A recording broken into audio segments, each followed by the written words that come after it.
আসসালামু আলাইকুম। সকাল ৯টা বেজে ২৫ মিনিট। আজ বুধবার। বাংলাদেশ বেতার, কক্সবাজার।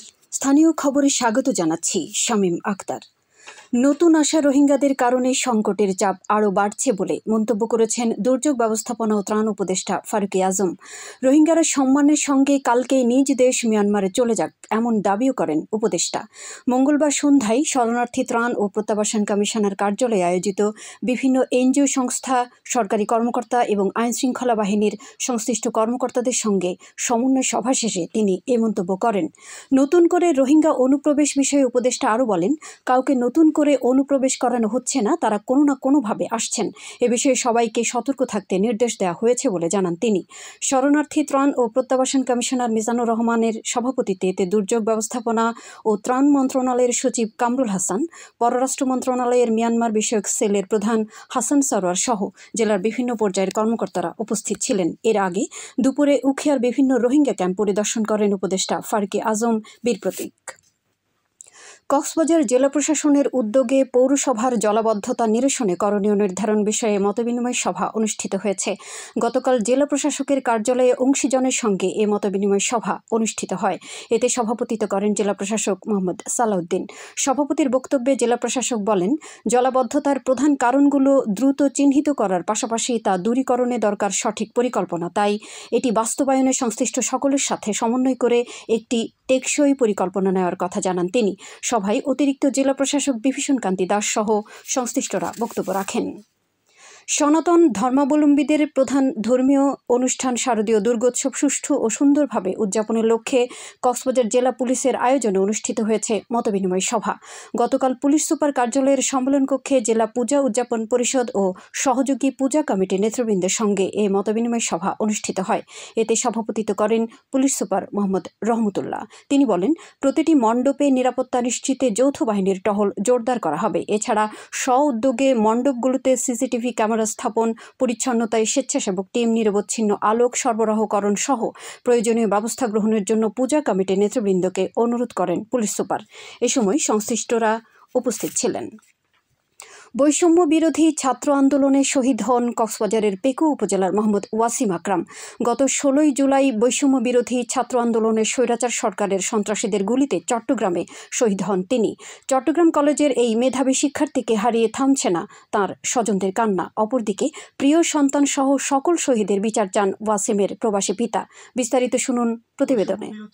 বৈষম্য বিরোধী ছাত্র আন্দোলনে চট্টগ্রামের শহীদ মোহাম্মদ ওয়াসিম আকরামের বাড়ি কক্সবাজারের পেকুয়া উপজেলার মেহেরনামা বাজার এলাকায়। প্রবাসী পিতা শফিউল আলমের ৫ সন্তানের মধ্যে তিনি ছিলেন দ্বিতীয়। চট্টগ্রাম কলেজের সমাজবিজ্ঞান অনুষদে স্নাতক ৩য় বর্ষের মেধাবী শিক্ষার্থী ছিলেন ওয়াসিম। গত ১৫ জুলাই বিকেলে চট্টগ্রামে বৈষম্য বিরোধী আন্দোলনে একাত্মতা জানিয়ে সবার সাথে ছুটে যান ওয়াসিম। পরদিন বিকেলে মুরাদপুরে ছাত্র আন্দোলনের বিক্ষোভ মিছিলে বিগত স্বৈরাচার সরকারের হেলমেট পরা সন্ত্রাসীদের গুলিতে বুকে গুলিবিদ্ধ হয়ে মৃত্যুর কাছে হার মানেন তিনি। ১৫ তারিখে বাড়ির আসার কথা, আব্বা আমার বাড়ি যাবো, একটু অল্প করে আমার খরচের টাকা দিয়ে। আমি ছেলের অল্প করে খরচের টাকা দিয়েছি। ১৬ তারিখ আমি ছেলের কাছে জানতে চাইছি যে আমার ছেলে টাকাগুলো পাইছেনি। টাকাগুলো পাইছে না, তখন মোবাইল ৩ বার ৪ বার যখন মারছি মোবাইলটা কেউ রিসিভ করে নাই। আর ১০-১৫ মিনিট পরে আর একটা ছেলে কল করে করেছে যে আপনি ওয়াসিমের আকরামের কি ভাই, আকরাম ভাইয়ের কি হন? আমি বলছি যে আকরাম ভাইয়ের আমি বাবা। তো আপনি হচ্ছে তাড়াতাড়ি এখানে সিটাং মেডিকেলে চলে আসেন, আন্দোলনে গুলি খাইছে, আমরা সিটাং মেডিকেলে নিয়েছি, আপনাদের বাড়ির লোকজন আসতে বলেন।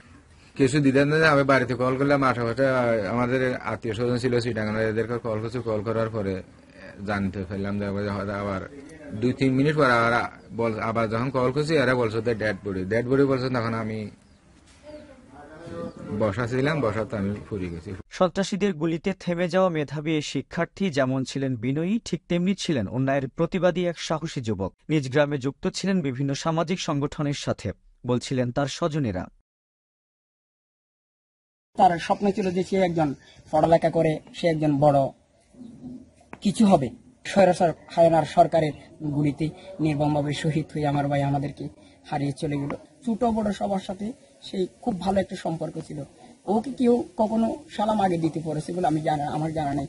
যে যেখান থেকে দেখবে আগে সালাম দিয়ে ভদ্রতা নামদার সাথে, যে সে যদি ছোট হয় তার সাথে মোলাকাত করবে, আর যদি বড় হয় আস্তে করে সুন্দর করে সম্মানের সাথে সে চলে যাবে। এখানে সামাজিক সংগঠনের মধ্যে অনেক সামাজিক উন্নয়ন কর্মকাণ্ড করার জন্য অনেক ধরনের সংগঠন আছে। ওই সংগঠন প্রত্যেকটা সংগঠনের মধ্যে ও লিপ্ত ছিল। যেখানে অন্যায় হয়েছে সেখানে প্রতিবাদ করছে। সন্ত্রাসীদের গুলিতে ছেলে হারানোর শোকে এখন দুচোখে অশ্রু পিতা শফিউলের। তিনি শুধু নিজের সন্তানের নয়, বিচার চান সকল শহীদের হত্যাকারীদের। আর বাদে আসলে বাদে আরো যতগুলো ছেলে মারা সবার বিচার আমি চাই। শুধু আমার ছেলের জন্য না, আমার ছেলে চলে গেছে কি হয়েছে, আর অনেক ছেলে চলে গেছে না। এদের যে আমার ছেলে যেরকম বিচারে বা সব ছেলেদের ছেলে মেয়েদের সবাই আমার ছেলে। এদিকে শহীদ মোহাম্মদ ওয়াসিমের মৃত্যুর সুষ্ঠু তদন্ত, জড়িতদের সর্বোচ্চ শাস্তি নিশ্চিতে অন্তর্বর্তীকালীন সরকারের কাছে দাবি জানান তার পরিবারের সদস্যসহ এলাকাবাসীরা। নিউজ ডেস্ক, বাংলাদেশ বেতার, কক্সবাজার। আবহাওয়া এখন জানিয়ে দিচ্ছি বাঁকখালী নদীর মোহনা ও সংলগ্ন এলাকার সামুদ্রিক জোয়ার ভাটার সময়সূচি। আজ জোয়ার শুরু হবে সকাল 10:33, চলবে বিকেল 4:27 পর্যন্ত। খবর শেষ হলো। আমাদের পরবর্তী খবর প্রচারিত হবে আজ দুপুর 2:55।